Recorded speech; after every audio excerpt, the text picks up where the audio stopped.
Direto da redação, você ouve agora o podcast Outra Visão. Apresentação, Paulo Cunha.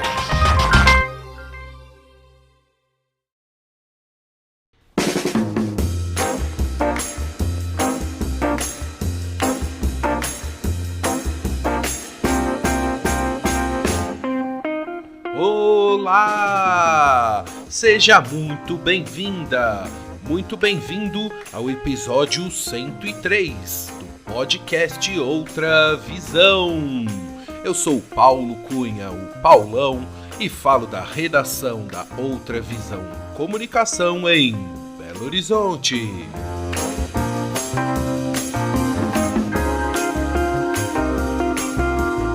A nossa entrevistada é psicóloga com pós-graduação em psicodrama pela Associação Brasileira de Psicodrama e Sociodrama. Em seu trabalho, ela auxilia pessoas na busca da saúde emocional. Ela ajuda as pessoas a desenvolver capacidades próprias para estabelecerem relacionamentos mais saudáveis e alcançarem seus objetivos, superando seus problemas e dificuldades. No início da sua carreira como psicóloga, a nossa entrevistada também trabalhava como produtora de moda, casting e eventos. Em paralelo aos estudos e ao atendimento como psicóloga no consultório, ela trabalhava em grandes agências. Seu trabalho era fazer desde a busca e seleção de pessoas para campanhas de publicidade, editoriais de moda e fotografia de arte, como também produzir eventos sofisticados por todo o Brasil, para grandes marcas e empresas.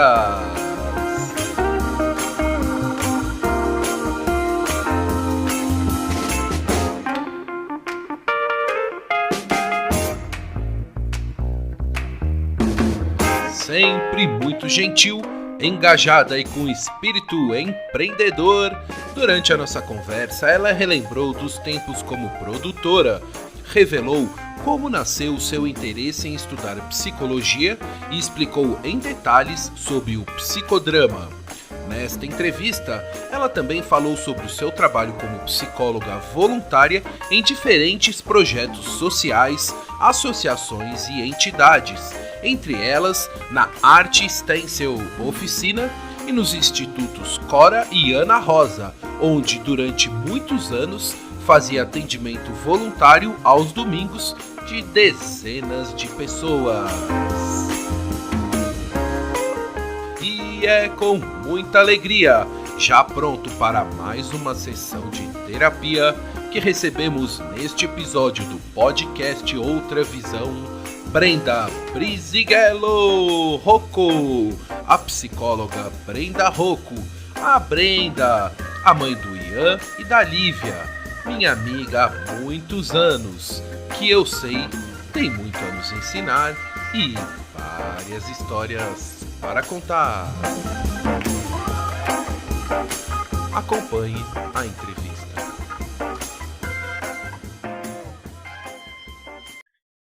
Alô, Brenda Brizighella Rocco, tudo bem com você, Brenda? Bem, e você, Paulão, como vai? Muito bem, Brenda. Brenda, seja muito bem-vinda ao podcast Outra Visão. É com muita alegria que eu te recebo aqui para a gente bater um papo bem descontraído. Muito obrigado por aceitar o convite e por prestigiar este podcast.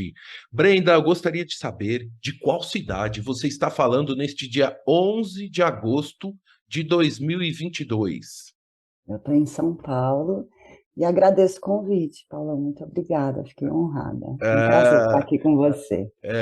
Brenda. E Brenda, a gente se conhece há tantos anos e desde de criança, né, que a gente estudava junto, eu lembro que a gente sempre teve altas conversas sempre muito legais e tenho certeza que hoje também será mais uma delas, né? Com Ô, certeza. Brenda, antes de eu começar a te perguntar sobre o seu trabalho como psicóloga, que a gente vai abordar bastante aqui nessa conversa, eu queria também que você contasse, compartilhasse um pouco da sua experiência como produtora de eventos. que Não. você já rodou aí todo o Brasil, realizando grandes eventos para grandes marcas e empresas, né? Gente grande. Brenda, o que que você pode relembrar e compartilhar um pouco dessa época que você trabalhou com eventos? Eu tive uma carreira de produtora muito grande, né, de 20 anos, na verdade, e o fechamento foi na área de eventos, onde eu realmente pude me realizar aí como produtora. É um duo, né? Eu sinto falta da minha produtora até hoje. É difícil largar essa vida. Mas eu fui produtora de casting, de figurino, de moda, de fotografia de arte, aí, sei lá, de editoriais para Veja, para grandes revistas também. E aí, depois que eu me cansei um pouco desse mercado, eu fui para eventos e lá eu super me encontrei. O bom é que em eventos eu montei minha carreira nos eventos mais VIPs mesmo, né? Então eram eventos de poucas pessoas. Então eu atendi a Fiat, atendi a Diageo, que faz os labels, né? Atendi a Renault também, Plazutio, então marcas muito muito gostosas de trabalhar. E na campanha de publicidade também, marcas maravilhosas, Adobe, Banco do Brasil, Caixa Econômica, Magalu. Tem umas campanhas bem lindas, Banco Real Universitário, que teve na época, 2005. E aí, em 2012, eu fui fechando a carreira de produtora e migrando mesmo para ficar só com a psicologia, que na verdade era em paralelo, né? Eu era produtora, psicóloga e mãe e tudo, tudo junto ao mesmo tempo. Mas era muito cansativo, né? Porque em eventos você faz turnê, viaja muito. E e aí depois volta, e aí tem que atender. Aí chegou um momento que eu consegui migrar. Foi difícil, né? Sempre dá uma insegurança e uma saudade, né? Mas hoje, até com o que aconteceu da pandemia, deu para ver que foi a melhor escolha, porque eu vi meus colegas passando por momentos bem difíceis com relação a não ter eventos, né, pós-pandemia e tudo mais. Olha, eu tenho um episódio que aconteceu uma vez que eu acho muito legal. Eu tinha emendado umas 3 campanhas e eu estava sem ver meu filho há 15 dias. Eu só via meu filho dormindo. Ele tinha um aninho e 3 meses. O Ian, né? O Ian. O Ian. E aí eu tinha emendado o Banco do Brasil, Magalu e mais, acho que a Caixa Econômica. E aí entrou Dove, cabelo liso. E aí é uma campanha que tem bastante gente, né? Nós, de madrugada, íamos editar o casting, para apresentar às 7 horas da manhã. Eu falei para o meu marido, o pai dele, falei, olha, eu vou levar ele na edição, porque eu já não aguento mais de saudades. E passei a mão no bebê, levei para a edição, fiz um cafofo e deixei ele dormindo lá, editando foto com a gente. Aí, quando foi 6 horas da manhã, eu fui sair, né? E tava um frio, Paulo, um frio. Eu peguei aquele bebezinho, enfiei no carro, falei, meu, eu preciso sair dessa vida, não é possível, por que trabalhar tanto? Aí sim, fui dirigindo assim na Faria Lima, falei, eu estou decidida, vai ser minha última campanha, eu vou largar a publicidade. E quando eu estou dirigindo, o cara está colando o outdoor que eu tinha acabado de fazer da outra campanha da Dove, e aí eu dirigindo, eu falei, ficou lindo, ficou lindo. Eu falei, olha que louca, é um duo, né? Porque a gente trabalha, as pessoas não têm essa noção, mas para um comercial de 20 e poucos segundos, a gente fica 24 horas dentro de um estúdio, né? Filmando literalmente, né? 24 horas fazendo tudo dentro, sem dormir, né? Então, eu vejo essas diferenças, assim, de não ter outdoor, de não ter as propagandas nos relógios, né? Ainda se mantém aí a imagem no ponto de ônibus, isso ainda tem, né? Mas Uhum. mudou muito, né? Mudou demais, assim, eu acho que deve ter sido bem impactante essas mudanças Ô, aí. Brenda, e dos lugares por onde da onde você trabalhou, o que que você podia compartilhar? Algum lugar em especial que você guardou um carinho mais especial? Tem algum ponto alto aí que são 20 anos, é tempo, é um bom tempo, né?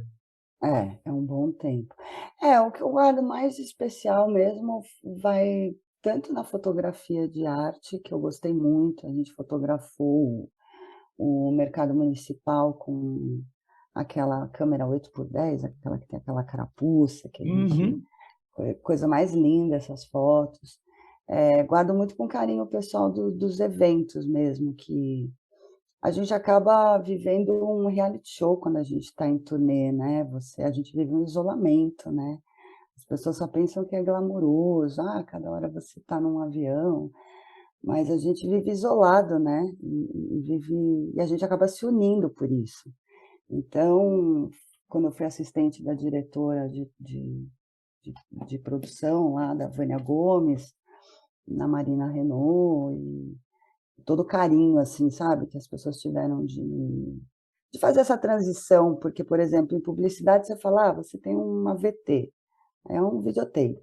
Aí em evento você fala: você tem uma VT, é uma visita técnica. Então, toda essa mudança, eles me abraçaram muito, o pessoal de eventos, me abraçou demais, assim. E como eu tinha agilidade da publicidade, então deu certo, Tu- e tudo ficou ótimo. E depois eu encerrei na The Marketing Store, né, que era a agência que eu atendia a Fiat, que também me trataram sempre como uma princesa, sempre muito bom, sempre aceitaram as minhas ideias, né, os atendimentos de lá sempre abraçaram as ideias, porque eu não aguentava ser só produtora, né, tinha que ser palpiteira também. Mas a Ai, gente duplava muito bem o pessoal da criatividade, da criação, planejamento, atendimento e a minha bancada de produção, a gente dialogava muito bem as coisas, então a The Marketing também ficou no meu coração, assim, bem um lugar bem especial. eu lembro numa ocasião que você passou aqui por Belo Horizonte, mas você já estava vindo de, acho que 4 outras cidades e ainda ia para mais 4, 5, né? Numa agenda assim, literalmente agitada, né? Para não dizer É. maluca e também cheia de responsabilidades, né? Porque em cada praça um acontecimento cheio dos detalhes e das formalidades também, né? É, mas é uma grande responsabilidade, porque enquanto a gente está indo de avião, tem um caminhão indo pelas estradas, né, então um caminhão vai para um lado, o outro vai para o outro, e a gente vai se encontrando nos lugares, e a malha aérea que nem sempre facilita, né, então, eu lembro de um evento que eu fechei em Recife 3 horas da manhã, e o avião de Recife para Brasília só tinha dois, um às 6 da manhã e outro às 6 da tarde. Então a gente não dormiu, chegamos em Brasília, montamos Brasília e seguimos. Então, às vezes é o que acontece, né? Não tem, Aham. vai dormir mais tarde, quando der a gente dorme. Ô Brenda, e como você comentou, você conciliou essa carreira na área de eventos, como produtora de publicidade de eventos, com a psicologia. Então, quando você entrou na área de produção, você já tinha formação como psicóloga? Eu queria entender como é que foi essa junção aí, que são, enfim, como é que nasceu interesse por essas duas áreas? É, na verdade, a produção veio na época que eu estava na faculdade. Aí Ah, veio essa coisa de ser produtora de casting, né? E o casting de street casting mesmo, né? Abordar as pessoas olha na só, rua. é mesmo? E eu me saía muito bem, as pessoas acreditavam em mim, sabe? E compareciam no casting. Olha, que você tinha um perfil que você tinha que achar assim, um perfil físico Tinha. e tal, e aí você andava na rua tal, e aí você era assim, você laçava? Como é que você Ela laçava, Brenda? sabe. Vixe, uma vez eu tinha que achar para o primeiro programa da SBT, Ídolos, nós fizemos um outdoor que era sabe quando você está no parque que você põe a cabeça, né, tem um corpo, tinha o corpo da Madonna e no rosto da Madonna o buraco, para quem será o próximo ídolo. Os Uhum. personagens eram a Pitty, o Falcão, o Elvis e a Madonna. E o raio da Madonna, a gente não achava a Madonna de jeito nenhum, de jeito nenhum. Essa história é engraçada, porque eu testei a luz e a Madonna era na Like a Virgin, que ela tá bem forte, né, magrinha e bem forte, eu testei a luz, meu amigo falou: "Ó, levanta o braço, faz não sei o quê", só que ele tinha que ter apagado as fotos, e ele não apagou. Na pressa, a minha foto foi para a agência, lá para o cliente. Hã. Aí ele queria que eu fizesse, e eu sou muito tímida, eu nunca aceitei fazer nada, né. Hã. Aí eu falei: "Não, tenho que achar a Madonna", e todo mundo sabia que já existia a Madonna, que supostamente era eu, mas todo mundo sabia que eu não ia Ah. aceitar fazer. Aí eu fui para o Aí eles falaram para mim: "Não, Brenda, a Madonna não aprovou". Aí nós entramos no Clube Pinheiros, pegamos a saída de natação das meninas de 17 anos, porque aí elas têm aqueles pernão, né, aquele Hã. bração. Uhum. E aí uma menina saiu, assim, eu olhei e falei: "Nossa, é essa". Pulei na frente dela, falei: "Faz assim com o braço". Aí ela fez assim. Aí eu falei: "É você é a Madonna". Eu estava louca, porque daí o meu Mó o meu pressão, ami né, é, mó porque daí pressão que o meu amigo falou: "Brenda, eu preciso te contar, a gente já tem a Madonna". Eu falei: "Quem é a Madonna então? O que que a gente está fazendo aqui?". Estava uma chuva. Ele falou: "A Madonna é você, só que você não vai querer ser". ixi, E eu ixi. falei: "Agora eu vou ter que achar essa Madonna". E foi uma atleta de natação, ela era do Rio, vivia aqui em São Paulo, né, no Uhum. clube, e foi ótimo para ela, ela ganhou o dinheirinho dela, Que legal. foi Nossa, Bri então, super assim, essa bacana. coisa do casting e psicologia tem tudo a ver, né, porque, Tem tudo a enfim, ver. até para identificar, assim, perfis e também a própria abordagem, né, porque É, como é que é? Então era também já você estava fazendo quase que um estágio também em é, psicologia, lidando no casting, se comunicando, escutando, enfim. é. E diferente, né, você, trabalhar as pessoas que não são modelos e as pessoas que são modelos, né, então quando você pega uma campanha como da Beleza Real da Dove, né, você tem pessoas que não têm vergonha, então a gente tem que passar essa fortalecê-las para elas estarem ali, para elas dizerem que sim, a gente pode aparecer numa campanha sem ter a cintura de 60 centímetros, né. Então essa desconstrução e melhorar a autoestima dessas pessoas, eu acho que eu nunca descolei nem da produtora nem da psicóloga, eu acho que eu não consigo tanto separar elas. Ah, mas que Porque legal. faz parte, né, da campanha da publicidade, a gente saber o nosso público-alvo, como conversar com ele, né. Então, durante a faculdade eu ia desenvolvendo isso junto. Sim, eu desde que eu entrei no último ano da faculdade, que a gente começa a atender, eu nunca parei. Mesmo na correria, eu sempre atendi, desde o meu primeiro dia de formada até hoje, nunca teve um mês sem atender. E aí vieram também os trabalhos voluntários, que era onde eu podia manter a psicologia junto de mim, assim. Então nunca deixei de atender, foi tudo junto ao mesmo tempo, é bom, né. É. Eu não sei como que eu dei conta, acho que porque a gente é jovem, né. Você é muito inteligente, muito agilizada, Brenda. Brenda, e aí eu quero entrar na psicologia e aí entender assim, como é que nasceu o seu interesse em estudar psicologia? Tem alguém na sua família que é da área, ou alguém especial que te influenciou, ou algum fato marcante para você que te deu aquele insight de seguir nessa área, enfim. E eu sei que o seu filho, o Ian, tão novo, também já decidiu, né, seguir também como É, psicólogo, que é super legal. E tem momentos da vida que a gente, assim, tem um insight, né, de alguma carreira ou de alguma aptidão que a gente. Como é que foi o seu, Brenda? o meu foi bem interessante, porque assim, quando eu saí do colégio Portal, né, a minha família decidiu que a gente ia para a escola pública. E eu fui para o Andrônico de Melo. E naquela época era a Erundina que estava, né, na frente às escolas, e ela determinou, psicologia como uma disciplina obrigatória nas escolas estaduais. Então até aí eu nunca tinha ouvido falar, eu era bem novinha, né, tinha uns 15 anos, 16 anos, eu não tinha ouvido falar, e aí começou e eu me apaixonei, eu falei: "É isso". é isso que eu quero fazer, é isso que eu quero ler, é isso que eu quero estudar. E foi difícil, porque, nem não tive tanto apoio, né, as pessoas não acreditavam tanto, né, na psicologia. Mas aí a minha certeza no meu coração, ela era tão grande que eu sabia que eu ia conseguir fazer o caminho que eu tinha que fazer. Então eu esperei conseguir ter uma posição financeira para pagar a faculdade, e aí com 21 eu entro na faculdade. E começo a toda a minha carreira com a psicologia, eu e a psicologia só, né, sem apoio de ninguém.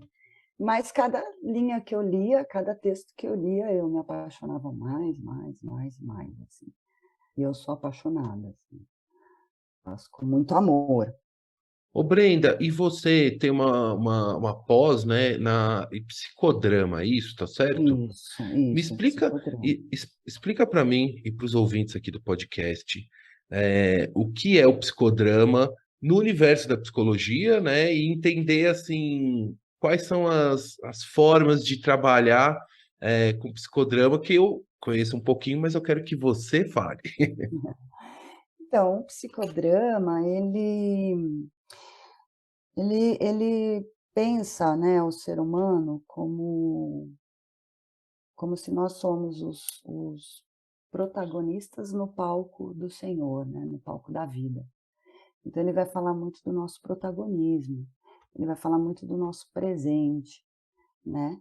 É o psicodrama, né, vem de psique e drama que é ação, então é a nossa mente em ação, né, a nossa psique em ação.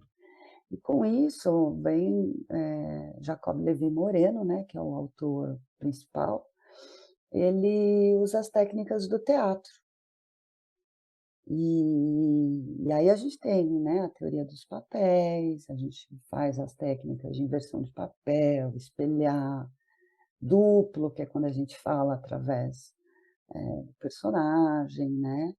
A gente pode trabalhar em unidade funcional, então eu posso atender com mais uma outra psicóloga, não preciso atender sozinha. Aí vem também a psicoterapia de grupo, que é muito rico, psicoterapia de grupo, né, o psicodrama trabalha muito bem isso também. A gente fala que pode ser um grupo homogêneo, né, todos terem a mesma questão, ou heterogêneo, que é cada um tem a sua questão. E aí quando cada um tem uma questão, a gente coloca no grupo, né, quem quer falar, quem tem conteúdo para aquele dia, e todo mundo escolhe um dos temas para a gente trabalhar naquele dia. Então é muito legal, porque às vezes não é o seu tema, mas o tema do seu colega te leva num pensar, como a água, né, você passa por cima, você passa pelo lado, né, você passa por baixo, você passa você acessa outras coisas, né. Então é muito rico, eu acho o grupo, eu fiz muita terapia de grupo também, no Diamond, que é um centro de psicoterapia de grupo, de psicodrama, que fica no Sumaré, muito bom, e muitas horas de terapia de grupo. E o que eu pude me desenvolver na terapia de grupo como paciente, eu não teria alcançado na individual. Então você tem ganhos bem diferentes, né. Quando a gente está em grupo é diferente mesmo. Então vale muito a pena, assim, o psicodrama. A minha ideia do psicodrama é promover uma terapia que doa o menos possível, né, porque doer vai doer. Doer dói, mas que não doa tanto, e que a gente possa trabalhar de outras formas. Então a gente pode usar poema, música, filme, né, estou com uma lição de casa de reassistir o Cinema Paradiso para Sim, sim. debater com o paciente que a gente está trabalhando a finitude. Então, através do filme, a gente vai falar da finitude, e isso enriquece, né, eu acho muito rico o psicodrama. Sou meio babona para falar. Né, por isso que eu tô te perguntando, porque eu sei que eu sei que. E assim, e tem alguns casos que, quer dizer, o psicodrama ou outras técnicas de psicologia, em qual momento você acha que é o mais adequado assim, para o psicodrama? Tem alguns cenários que vão encaixar melhor no psicodrama? Olha, eu gosto muito de terapia de casal no psicodrama, eu gosto mais. né? Apesar de ter psicanálise de grupo, eu gosto mais do psicodrama no grupo, né?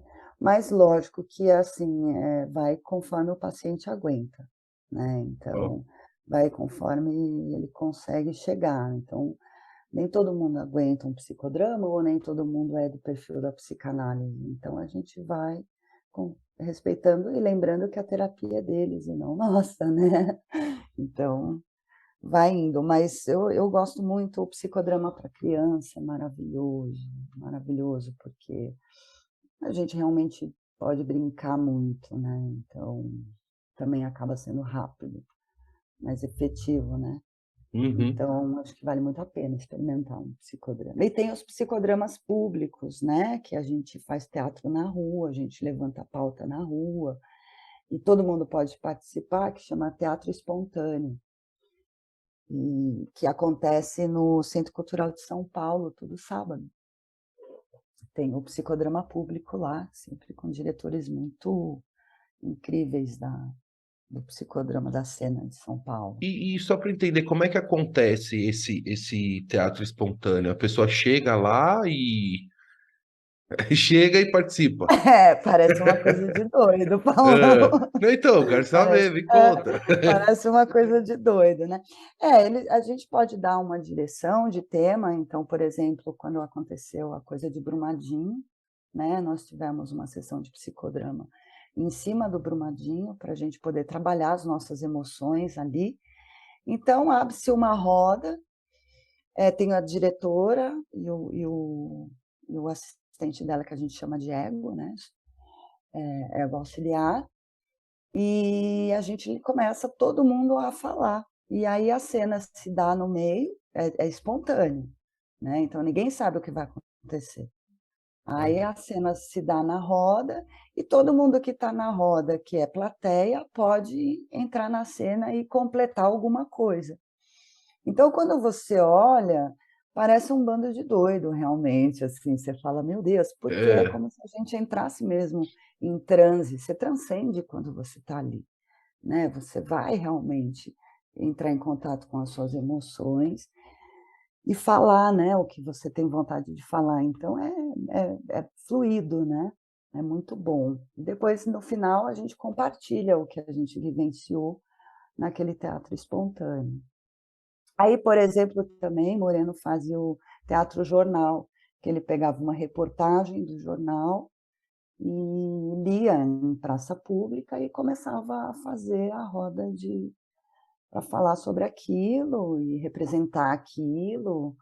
Então são vários, né, mas esses são as coisas mais doidas e mais legais também, porque é música, é dança, é todo mundo, é E, tudo muito espontâneo. e no Teatro Espontâneo lá no Centro Cultural São Paulo, você pessoalmente já esteve várias vezes lá, já participou muitas vezes? Como é que foi?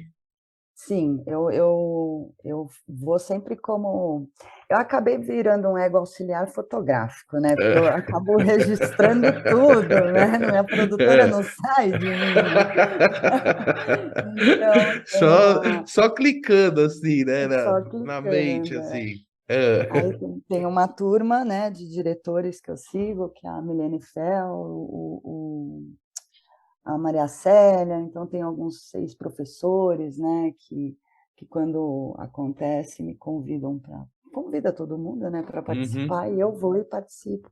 Essa de Brumadinho foi maravilhosa, assim, foi uma que ela foi catártico para mim, porque no consultório todo mundo falando disso, né, e você como psicóloga não deve chorar. Então eu engoli meu choro a semana toda e no sábado, que era o dia do psicodrama, eu falei: "É lá mesmo que eu vou Uhum. lidar com isso", e nossa, foi incrível, incrível, incrível. Ô, Brenda, eu já recebi outras psicólogas aqui e uma pergunta que eu sempre faço é assim, para a psicóloga como é que vocês, pessoalmente, né? Claro que como profissional da psicologia você tem todos os recursos técnicos de não se envolver, né? Mas assim, como você contou, você extravasou no teatro espontâneo, né? Aquela quantidade de coisas que você recebe e reflete. como é que é esse autocuidado, assim, eh, do profissional da psicologia, né, para tá assim, bem para atender também, né? Como é que é isso? É, Eu sempre tenho muita curiosidade, assim. é maravilha essa pergunta, porque eu costumo dizer assim: a faculdade e a pós-graduação, ela te dá a formação. O que faz o psicólogo é a terapia que ele faz. Então, quanto mais eu sei de mim, mais distante eu consigo me manter do outro. Eu não vou levar a minha história para a história deles. Então, um bom psicólogo, ele tem sim, obrigatoriamente muitas horas de terapia, né. Eu tive momentos que eu fazia grupo e individual juntos, eu fazia 3 horas e meia de terapia por semana. Então, assim, a gente tem que ter, esse lado nosso terapeutizado, para a gente não fazer groselhas, não contra-transferir, né, não falar uma coisa que a gente às vezes, poxa, eles chegam aqui tão machucados, e aí a gente enxerga um potencial, mas eles não, ainda, né. Então a gente não pode acelerar esse processo, a gente tem que respeitar o processo de cada um. Por mais que a gente enxergue lá na frente, a gente sabe onde a gente vai Uhum, chegar. uhum. Mas o que mantém essa distância é o tanto de terapia que o psicólogo faz, com certeza, claro. Olha, eu não vou te dizer que a gente claro que a gente desliga a câmera, sai, nosso trabalho não fica nos 50 minutos, né, a gente leva todos, né, com a gente, mas tem que saber manter esse distanciamento, porque é muito sofrido, né, ninguém vem na psicóloga: "Puxa, eu tô felizão, eu vou lá na psicóloga", né, não pelo menos aqui ainda não aconteceu. Então, agora eu não vou te dizer que não, sabe, Paulão, rompe muitas coisas dentro da gente. A gente escuta muitas histórias e obviamente que rompe, né, muitas coisas. Eu tenho uma secretária do meu consultório na Ana Rosa que ela brinca e fala: "Brenda, você não se casou por causa da sua profissão, né". Eu brinco: "Olha, acho que tem um pouquinho também Mas disso". quando você diz que rompe, é em que sentido? É que você, enfim, qual é o sentido de romper, assim, quando você diz? Acho que a gente perde alguns olhares, né, todo mundo que morde do fruto do conhecimento é expulso de um paraíso, né, então acho que a gente é expulso de vários paraísos, né. Às vezes você não olha mais a sua irmã como você olhava antes, né, às vezes você não olha mais uma relação amorosa como você olharia antes, né, então tem um preço. Acho que ser psicólogo, acho que toda profissão tem um ônus e Uhum, bônus, né, e o nosso rompe muito nesse sentido, né, de você escutar alguma coisa numa roda de conversa de amigos e você já enxerga uma coisa lá na frente, você tem que ficar quieto, porque não é para falar, né. uhum. E aí é fingir que não vê, Sim, sim, entendi. mas rompe sim, a gente, sei lá, né, acaba roubando algumas coisas nossas. Eu acho que algumas coisas que a gente acredita, a gente para de acreditar também, outras Sim. a gente passa a acreditar, né. O que é sociodrama? Sociodrama é assim, o psicodrama só psicólogos podem fazer, né. Na Uhum, formação do psicodrama chega um momento que a gente tem que escolher o e quem pode ser sociodramatista? As pessoas que estudaram outras coisas, e aí elas vão ser terapeutas sociodramatistas, eles não vão trabalhar a psique das pessoas, mas eles vão trabalhar as relações sociais, as relações interpessoais hum. e outras coisas. E isso é muito usado em empresa, você faz um teste sociodrama, eh no Big Brother, esses realities que tem aquele jogo, quem escolhe quem, aí você vê Ah, quem é o preferido da turma, e isso é um sociodrama, né, isso daí a gente faz a análise do grupo. Então é uma formação que não precisa ser o psicólogo, pode ser uma pessoa que é formada em administração, em RH, em outras coisas, pode uhum. fazer. Brenda, eu queria entender, tem alguma área específica da psicologia que você atende mais? Eu sei que, por exemplo, você faz acompanhamento com pessoas que fizeram cirurgia bariátrica lá, o Uhum. acompanhamento faz. Quais são as suas, não sei se está correto dizer, as suas especialidades, as suas É. áreas de atuação mais específicas, assim? O que que você podia me contar? Então, eu sempre penso que o público que vem, pelo menos para o meu consultório, a gente tem 2 públicos. Um que vem para desenvolvimento, e aquela pessoa que ela ainda não adoeceu, mas ela vem para se desenvolver antes dela adoecer. E quem vem para tratamento, que aí sim é o que eu mais estudo, que é a psicopatologia. Desde a faculdade, a paixão minha é a psicopatologia. Então eu tenho um trabalho muito próximo com a psiquiatria. E hoje, é bom, a gente nem precisa falar o tanto, né, de demanda que tem aí pós-pandemia, enfim. As psicopatologias, elas me seduzem muito, porque elas são muito difíceis, as coisas são muito parecidas, né, as doenças emocionais, elas são muito parecidas. Então, você tem coisas do déficit de atenção que é parecido com o espectro autista, né. Você tem coisas que da ansiedade, que parece muito da ansiedade, e quando você vai ver é um outro tipo de transtorno. Então, desvendar isso para mim é a coisa mais incrível que tem, assim. E a minha proposta, né, da psicopatologia no consultório junto com a psiquiatria é menos remédio possível, mas entender que muitas vezes a gente precisa do remédio. Ele é nosso amigo, a gente não pode brigar com o remédio, a gente tem que brigar com a doença, né. A mesma coisa, a gente não pode brigar com a máscara, com o álcool gel, a gente tem que brigar com o Covid, né. Uhum. Então, eu logo arrumei um parceiro de trabalho, que é o doutor Renato Del Sante, que é um psiquiatra incrível, que está comigo há muitos anos, e ele também pensa desse mesmo jeito, enquanto ele não chapa os pacientes, né, não chumba, que é assim que a gente fala. Uhum. Então, fazer esses relatórios, esses encaminhamentos para o psiquiatra, né, para ajudá-lo a dar a melhor medicação, é o meu ápice do prazer da psicologia, a psicopatologia, com certeza.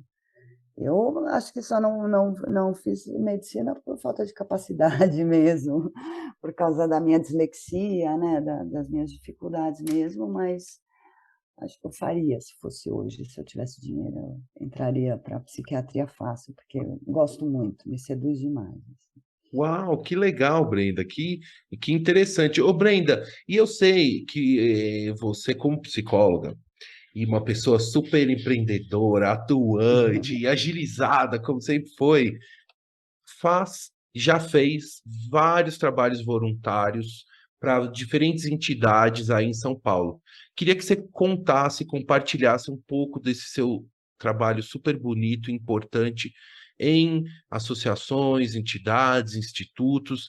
Eu sei que você até comentou comigo antes da entrevista que em uma determinada entidade você ficava um domingo inteiro lá atendendo dezenas de crianças carentes, tudo, enfim, viveu experiências assim únicas como psicóloga e como Brenda, né, como pessoa Sim. física. Conta um pouquinho dessa sua dedicação e assim, generosidade para os trabalhos voluntários.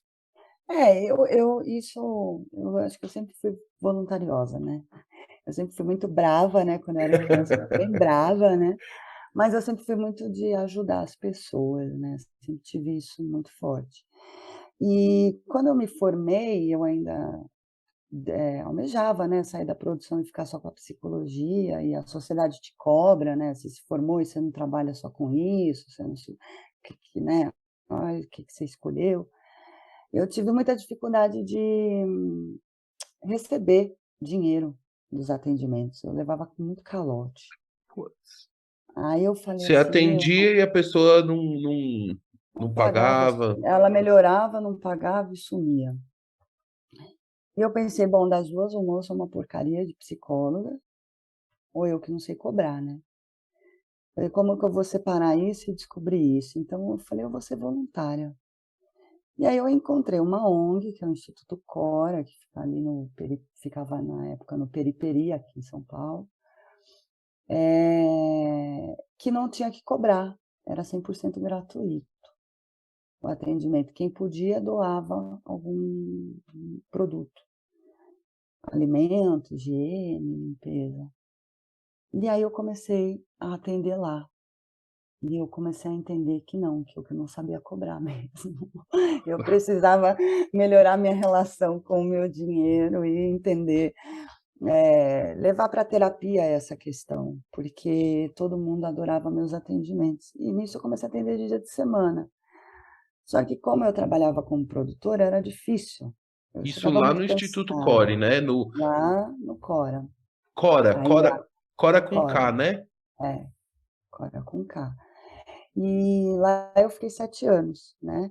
E um dado momento eu vi que as crianças que eu atendia lá, à noite, elas ficavam muito cansadas, elas ficavam com o olho vermelho, e elas se sacrificavam muito para estar ali. Elas estavam cansadas. E eu falei: "Olha, vou inventar uma coisa, vamos ver quem abraça a causa". Chamei os pais e falei: "E se a gente fizer no domingo?". Nessa época eu trabalhava de sábado já. Ah, "E se a gente fizer no domingo?". Aí eles falaram: "Pô, topo, vai ser muito legal". E aí a ONG falou: "Brenda, você tem certeza que você quer fazer isso?". E a ONG sempre me apoiou em tudo, o Cora, a Miriam Habib, que é a fundadora, é incrível, minha inspiração, assim. Ela falou: "Brenda, você vai dar conta mesmo de trabalhar de domingo?". Eu falei: "Vou", porque domingo é o primeiro dia da semana. uhum. Então, eu falo, é o primeiro dia da semana, é o dia de eu ir fazer o bem. E aí começou essa história de atender de domingo e aquilo se esparramou na família, porque enquanto o domingo deles era um entediante, vir para a terapia, daí pronto, já saiu da cama, já pegou sol, já andou, aí de lá eles iam para o parque e reverberava na família, né, toda a terapia acabava reverberando na família. E lógico que o Darcy Vargas, o HC, descobriu que tinha uma louca em São Paulo que atendia de domingo e de graça, né. Então começou a vir uma demanda que todo mundo queria vaga de domingo, e quando eu Olha, dei por mim, eu tinha 54 pessoas por domingo para atender. Então, como eu fazia grupos, né, então eu tinha uns 3, 4, acho que 4, 5 grupos, mais ou menos. ah, E aí dava para atender toda a demanda, né. E lógico, sai um, entra outro, né, e vai indo, mas foi maravilhoso. E aí eu pensei que eu não ia mais me superar, hã. e foi quando eu fui para o Instituto Ana Rosa, onde a minha filhinha, foi estudar lá, e lá é incrível, é um instituto maravilhoso, e eu falei: "Bom, eu preciso fazer uma gratidão a eles", né. E eu ofereci meu trabalho voluntário. E aí foi onde eu atendia 2 vezes na semana. E aí eu me superei em 85 crianças por semana. E aquela foto que eu te mandei da minha despedida dos 40 anos, que foi a festa do pijama, e vieram 40 crianças para minha virada de aniversário. Que E a legal, gente velho. A tinha festa do feito a festa do pijama, né, você fez a pijama. festa. Então conta, como é que foi essa festa do pijama aí com a sua seus grupos lá na no Instituto Ana Rosa? Olha, lá é um instituto muito, muito incrível, né, eles trabalham com patrocinadores, com arrecadações de notinha fiscal. E aí, eles atendem 1000 crianças e adolescentes, né, então 85 é muito pequenininho, né, não dá nem para a gente falar "uau", né. E e lá é assim, a criança que estuda na escola pública e não tem para onde ir, porque os pais trabalham, aí eles passam o dia lá, onde eles fazem todas as alimentações, todas as refeições, onde a gente tenta, eh abastecer as famílias, né, com cestas básicas, com roupas, com material escolar, então eles têm todo esse suporte. As educadoras ajudam na lição de casa, né, tem as atividades pedagógicas, as esportivas e as oficinas, então lá tem curso de gastronomia, do CJ, robótica, vários cursos, tudo gratuito. E aí eles fazem depois o currículo das pessoas, desses jovens, e inserem eles no mercado de trabalho. Então, é um instituto que realmente transforma as vidas.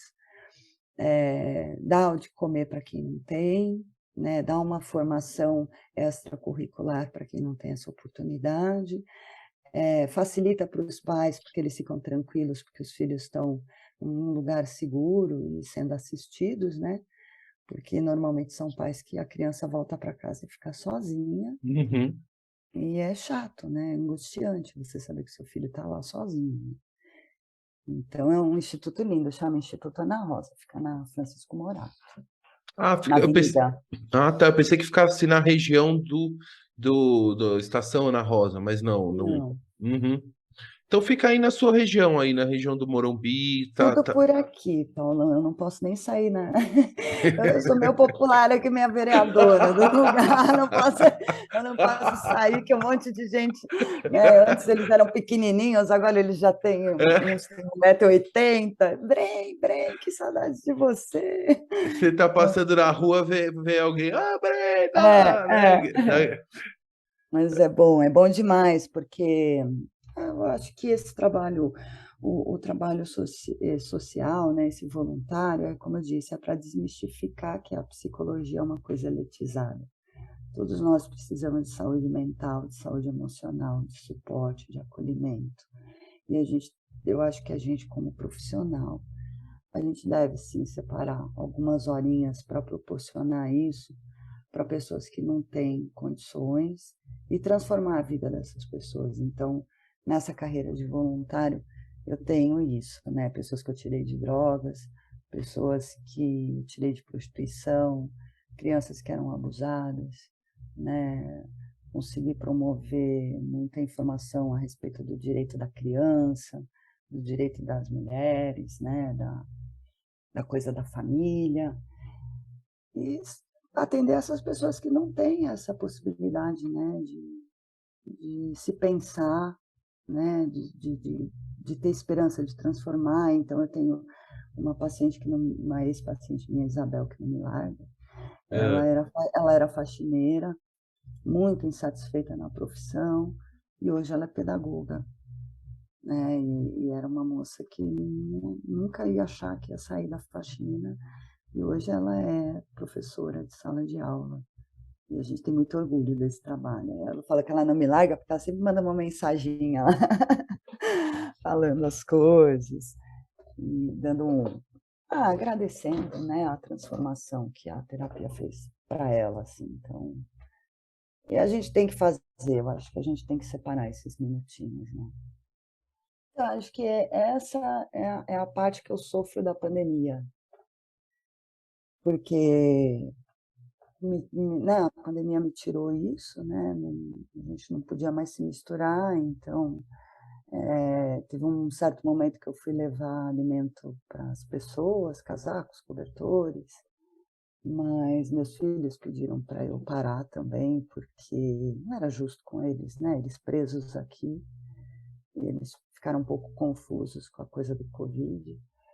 E aí eu só fiz mesmo voluntário de arrecadação, né? Então, eu tenho um amigo, Ricardo, que ele é artista, ele tem o projeto Arte Stencil Oficina, que é meu amigo de trabalho voluntário. Arte Dance Oficina. Arte Stencil Oficina. Stencil. Stencil. Stencil. Stencil. Aham. Oficina. Oficina, beleza. Isso. Aí a gente arrecada, né, feijão, as coisas que precisa e distribui, né? Então, aqui eu fui fazendo isso, fui tentando, durante esses 2 anos daí de pandemia, fazendo essas pequenas doações, ele lá, eu aqui. Aqui eu fiz bastante, ele lá também fez bastante. E é Porque bom, né? você conhece as pessoas, né? As famílias, quem precisa, qual situação que tá, como você contou, né? As pessoas te conhecem te chamam na rua aí pelo nome, né? Então, e é uma pergunta que eu queria fazer, exatamente esse período da pandemia que você não teve o acesso aos grupos e tal, às pessoas, mas você sabia sobre o que estava acontecendo na vida delas, né? Ah, sim, e muita ligação pedindo ajuda, muita ligação pedindo ajuda, muita fiz. Teve dias que eu atendi 14 horas, dessas 14 horas, não sei quantas horas de graça para ajudar as pessoas. Foi como eu consegui manter o meu voluntário, né? Uhum. Ajudando e dando suporte para muita gente, né, que não ficou bem na pandemia. E aí agora tô Sim, tá. namorando a possibilidade de voltar e com essa amizade que eu fiz com o Ricardo, eu aprendi o trabalho voluntário itinerante. Então, Olha, cada hora a gente está num lugar, né. Nós fizemos juntos o Crack Zero, da mães, das mãezinhas Crack Zero, que são recolher as mães, e as mulheres no geral, né, da Cracolândia e tentar reabilitá-las para a sociedade, né.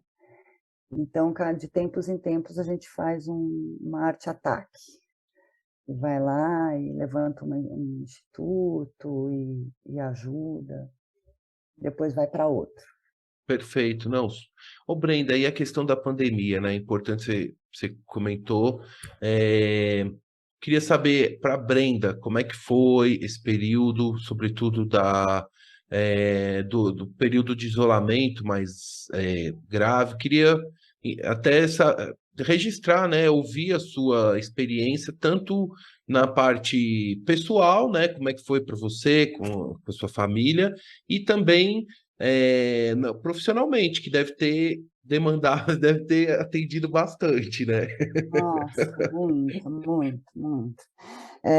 Quando alguém fala: "Tá trabalhando?", eu falo: "Bastante", eu só não sei se isso é bom ou ruim, porque fica um duo, né. A pandemia, bom, eu sou uma pessoa, assim, né, como eu trabalho com essa coisa do ser humano, eu tenho uma visão para as coisas meio utópica, né. Então, eu pensei que as pessoas iam melhorar, eu não pensei que as pessoas iam se piorar. Eu pensei que as famílias iam se unir e que a gente ia começar a fazer nosso próprio alimento, né, parar de comer na rua, que as pessoas iam poder brincar com seus filhos. Eu não achei que ia virar o caos que virou, na verdade, né, porque talvez partir de mim mesma, porque aqui em casa a gente já vive muito uma família, a gente é uma família muito unida, a gente, eh, vive de uma forma minimalista. Meu consultório fica a 500 metros da minha casa, sempre ficou. Então eu nunca fui a pessoa do ônibus, né, de ter que estar no horário do rush, foi uma escolha de vida antes da pandemia isso. Então esse impacto, assim, de não sair, de não me assustou muito, mas quando eu vi o que eu vi, eu lembro que o primeiro som da pandemia para mim era as motos dos motoboys entregando comida, né, porque ficou um silêncio aqui em São Aham. Paulo, ficou um silêncio que nunca existiu em São Paulo. E aí os primeiros barulhos foram os motoboys.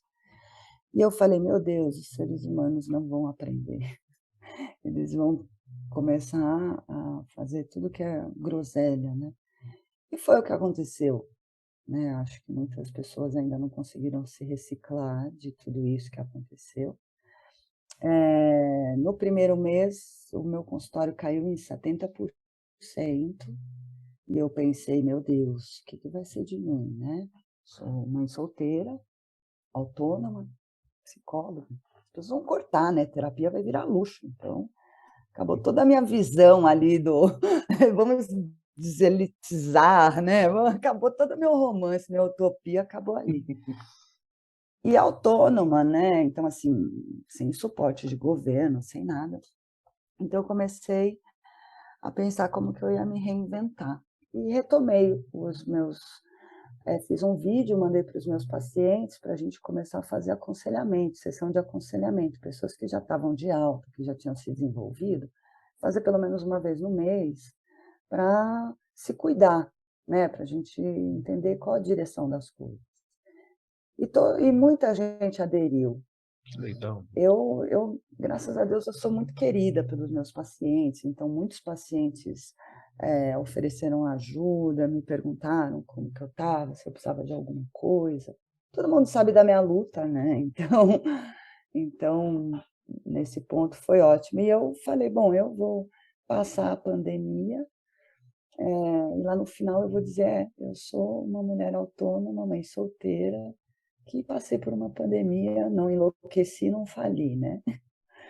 O que eu não sabia é que no meio desse caminho eu ia perder meu pai para o Covid em 2021, em abril.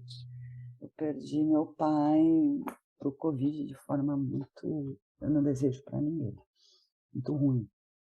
E ele ia tomar vacina dia 14 de abril, e aí ele morreu dia 9 de abril, então não deu tempo nem de pegar a vacina. No consultório tudo virou uma loucura. Eu tenho relatos horríveis, eu tenho adolescentes que arrancaram todo o cabelo da cabeça de ansiedade, pessoas que era o tempo todo, né, uma tristeza enorme para as pessoas, né.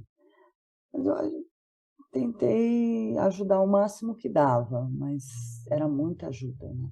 Era mui E depois começou essa velocidade de atendimento, porque depois que deu 3 meses e todo mundo percebeu que aquilo não ia acabar em 3 meses, aí as coisas começaram, de fato, enlouquecer, né.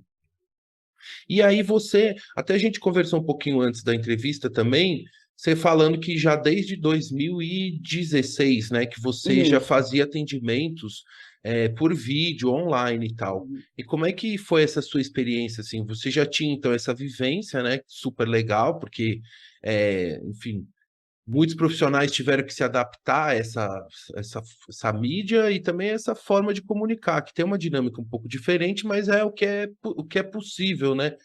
Em 2016 eu atendia um casal de diplomatas que viviam em Zimbábue, e a partir daí eu comecei a atender vários brasileiros que viviam fora, na Alemanha, na Irlanda, teve outra que era em Portugal. E então, naquela época me surgiu essa coisa da câmera, e eu falei: "Poxa, existe tanta gente fora do país, né, vou Uhum. tentar contatar essas pessoas e começar a atender". Então quando eu vim para a câmera, eu já vim mais desconstruída. As pessoas que tiveram que desconstruir isso, né. "Ah, eu preferia ao vivo", mas no final acaba se tornando natural, né, os Jacksons, né, viramos. Veja, hoje as pessoas nem querem voltar para o presencial, porque, pelo menos aqui em São Paulo, o trânsito é insuportável, né. Então, assim, a pessoa leva 30 minutos para chegar, fica sofrendo no pau de arara 50 minutos e depois mais 40 para voltar para casa. Então não dá. A gente, né, a gente usa esse termo de se aquecer, né. Então, é legal você ter o caminho de ida até a terapia, porque você vai no caminho, você já vai pensando, né, você já vai conectando e tal. E a câmera, o que eu percebi é que, assim, não havia esse aquecimento. Então, assim, a pessoa estava deitada na cama, de pijama, e abria a câmera. Tipo assim, eu caí quer dizer, ou seja, a psicóloga aparece na sua cama, olha que interessante. A psicóloga aparece dentro do seu quarto, né. Então eu tive que lidar um pouco com esse aquecimento né, com esse comprometimento deles com a terapia, né. Teve gente que queria tomar cerveja junto na sessão, então eu disse: "Não, amigo, deixa eu te explicar, isso não pode, né, vamos tirar". "Ah, Brenda, dá para fazer na padaria?". "Não, gente, na padaria não faz terapia". Então, você eu tive que ir dando esse contorno e ensinando às pessoas esse formato que é o do online. Que interessante, Brenda, que interessante, viu? Meu, Muito louco, né? nunca tinha imaginado isso, assim, a forma como você colocou, né?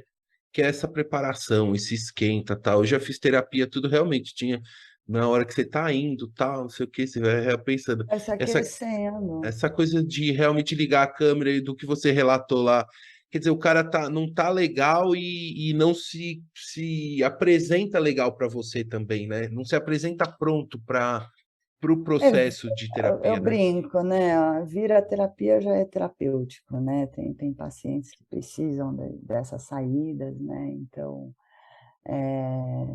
por exemplo, eu tenho um que ele precisa, ele é um garoto que ele fica só no quarto, e ele foi um dos que eu voltei ao vivo na época, né? De máscara e tal. Porque ele precisava, né? Era o único motivo que ele tinha para sair do quarto era e para pôr uma roupa, né? Tomar um banho, vir me ver, né? Vir na terapia dele. Uhum. Então é terapêutico, né? A gente já vir para a terapia já é terapêutico. E a câmera roubou um pouco isso, até todo mundo entender que. Uhum. Mas foram coisas engraçadas, né? Porque o povo querendo fazer na padaria é ótimo. Você sabe que aqui no podcast Outra Visão, que a gente, o pessoal, os ouvintes, todos sabem que eu uso o Zoom, né, aqui para falar com o entrevistado, em vários países, inclusive, Brenda, daí eu vou deixar todos os links da Brenda, porque temos ouvintes em vários países, Brenda, e aí algum brasileiro tiver em outro país, quiser contactar a Brenda atende all over the world, né, Maravilha. Brenda? Mas Opa, você claro. sabe que eu faço aqui um aquecimento aqui, antes de entrar na câmera aqui do podcast Outra Visão, uns 40 minutos antes, bastidores aqui só para Brenda, hein, Brenda? Só bastidores, mas eu faço um aquecimento, uma preparação, que eu preciso entrar nesse trabalho, né? Nessa concentração. E até a gente estava começando aqui a conversa, tocou o telefone, a gente dá aquela balançada, É, mas é, porque transcende, né, Paulão? Acho que a hora que a gente se concentra é uma coisa que transcende, né? Eu faço muito esses meus aquecimentos, né, de atender também. Lógico, por exemplo, segunda-feira eu mal tenho intervalo entre um e outro, mas aí eu já estou mega aquecida, coitado do último paciente, né? E aí ele tem a psicóloga aí com menos voz no dia e a que já está mais acelerada no pensamento Mas ali, já né? pega no o fino, assim, já o suprassumo da Brenda. Ah, mas assim que Ele é pega bom, é. mesmo, ele pega mesmo. Mas a gente tem que ter, né? Eu acho que para tudo, né? Você não faz a listinha para ir no supermercado? Quando você faz a listinha e vai no mercado, você tem um carrinho. Quando você entra no mercado abestamente, vai fazer sua compra, outro carrinho, né? Então, É. acho que se aquecer para tudo que a gente vai fazer, mesmo quando você está escrevendo, é outra coisa que transcende, né? Não dá para, tem coisas que não dá para ser interrompida, né? E, Então, e você falando isso, aí é uma reflexão assim, não tem muito a ver com as pessoas hoje em que quer tudo ao mesmo tempo, na mesma hora, com a mesma pressa, tudo pronto. O cara não quer parar para se preparar para fazer, né? Quer pronto já, tem que estar pronto. Não é um pouco isso e que a internet, as redes sociais aceleram essa. Se você não desconecta um pouquinho ou não entende que você precisa se concentrar em alguma coisa, né? A internet ela dá essa potencializada de uma forma não tão legal assim. não, super, ela distancia a gente, né? Quer dizer, na verdade, a internet não, né? O mau uso, né? O ser humano fazendo mau uso da internet. A internet é uma coisa boa, a gente Perfeito. que faz mau uso, né? Então, ela distancia, ela te distrai, ela evita que você pense a respeito, muitas vezes, do que você tem que pensar, né? Assim como tem muita coisa que leva numa reflexão, né? Depende muito do que você segue, como você Isso. usa a sua internet, né? Mas, no geral, o imediatismo tem sido uma coisa muito presente no ser humano, né? Então, às vezes a pessoa demora 50 anos para chegar no consultório e quer que eu resolva em 4 semanas. E aqui não é pastel, né? Então, a gente não trabalha assim. A pessoa vai ter Vai, que se parar para fazer o desenvolvimento, senão isso não vai acontecer. vai ter que É ser. interessante isso, né? Porque você vê agora com essa coisa das harmonizações faciais, com o desenvolvimento da coisa das estéticas, quer dizer, você sai de barriga chapada em questão de horas. Você não precisa mais treinar. Ô Brenda, e você acha que as pessoas não estão querendo correr muito contra o tempo? O tempo tem que ser nosso aliado, a gente tem que ser a favor, é amigo do tempo, que ele vai sempre para frente. A gente tem que trabalhar a favor, porque contra ele sempre vai passar a gente. Tem jeito. Assim, É, eu digo no tempo, assim, na velocidade das coisas, ter um pouco mais de paciência. Como você comentou, o paciente demorou muito tempo para buscar um suporte terapêutico e aí já quer resolver, ela já está diagnosticada, ela mesma diagnosticou, ela já nossa, sabe O o- Google atrapalha muito. já Nessa hora sabe, o Google atrapalha demais. já sabe tudo que tem, as pessoas já estão resolvidas, ela foi procurar então por quê, né? Será? O tempo eu acho que sempre vai ser uma questão para o ser humano, né, porque do mesmo jeito que ele é tão precioso, a gente joga tanto tempo fora, né, quando você está vendo esses videozinhos, é super gostosinho ver videozinho de gatinho, né, de não sei o quê, mas quando você vê, você perdeu. Você perdeu 30 minutos, você perdeu 40 minutos. Poderia ter sido numa leitura mais enriquecedora, né, ou Perfeito. de uma brincadeira com o seu filho, né, ou de uma comida que você faz e não come o industrializado, né, e você pode descascar sua abobrinha, picar sua berinjela, né.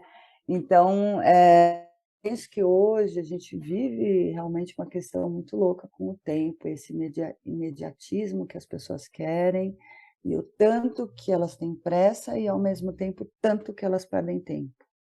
É isso, ao invés de ficar lá rodando videozinho, você está rodando o Kindle. Né. Eu tô seduzida, meus pacientes todos estão falando que se adaptaram bem, eu falo: "Bom, será que eu arrisco?" Eu tô seduzida a comprar. Como você comentou, né, tem aquele aquecimento quando a pessoa vai na terapia, a questão social de sair de casa, de pegar um ônibus, o carro, enfim.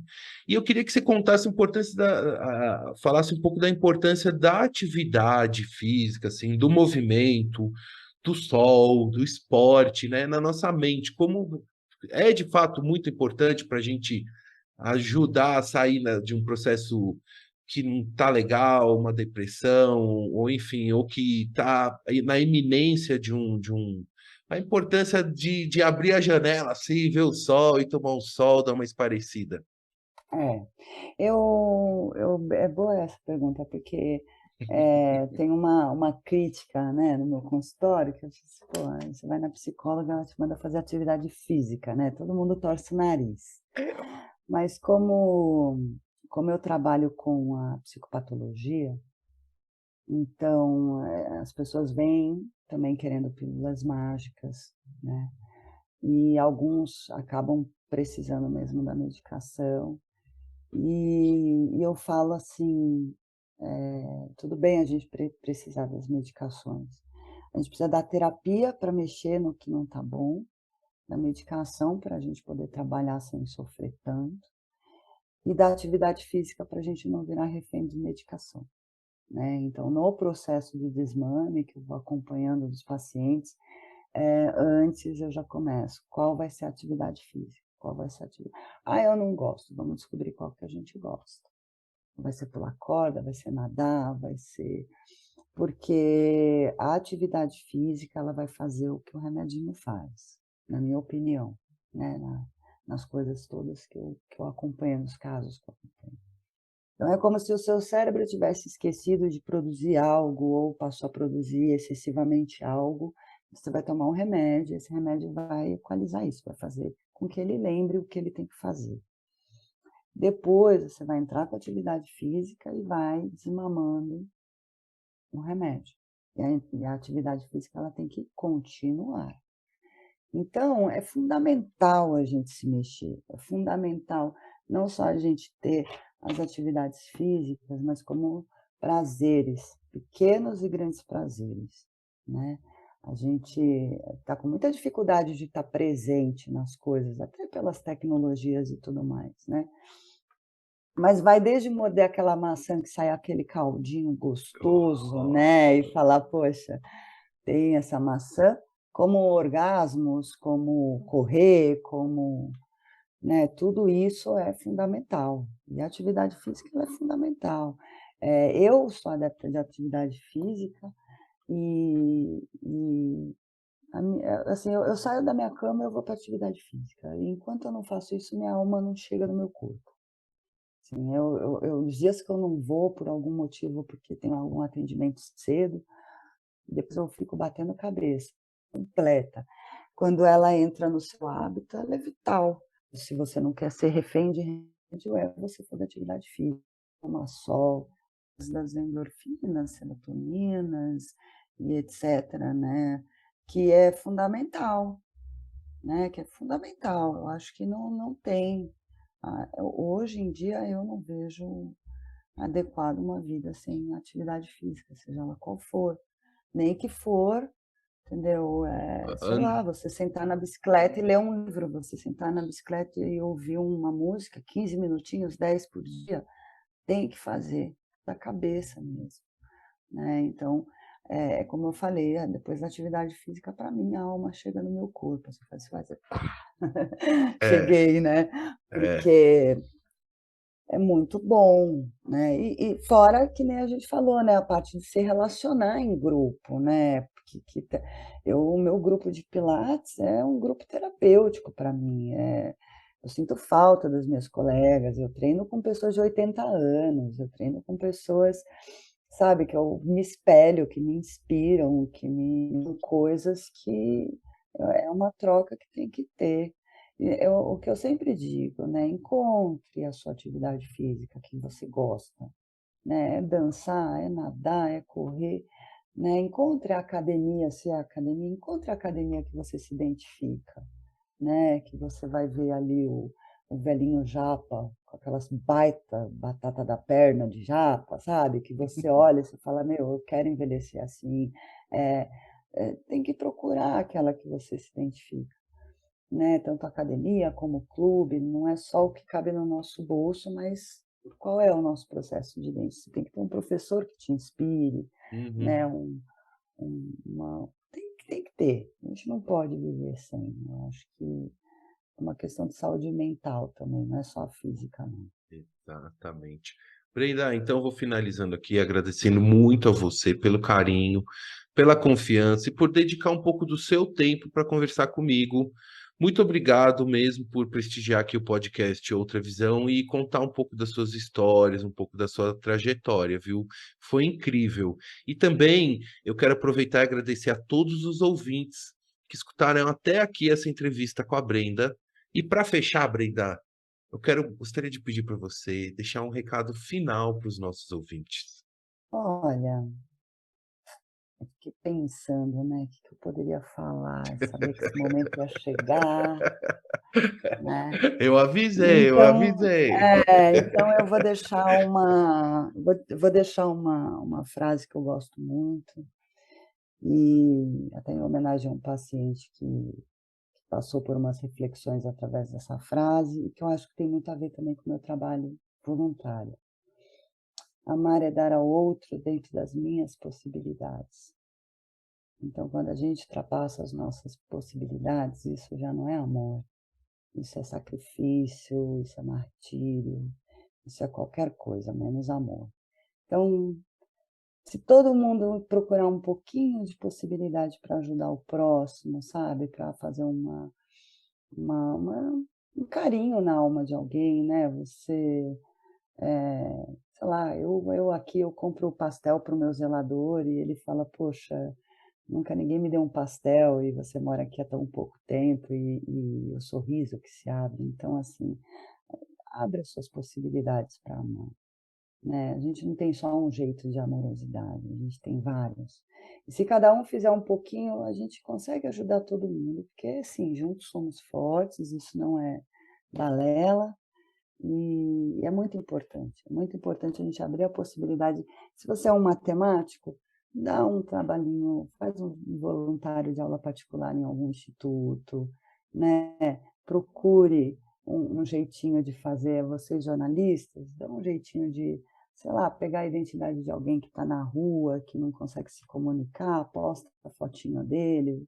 A gente tem tanta coisa que a gente pode fazer, e eu acho que o que falta mesmo é essa amorosidade.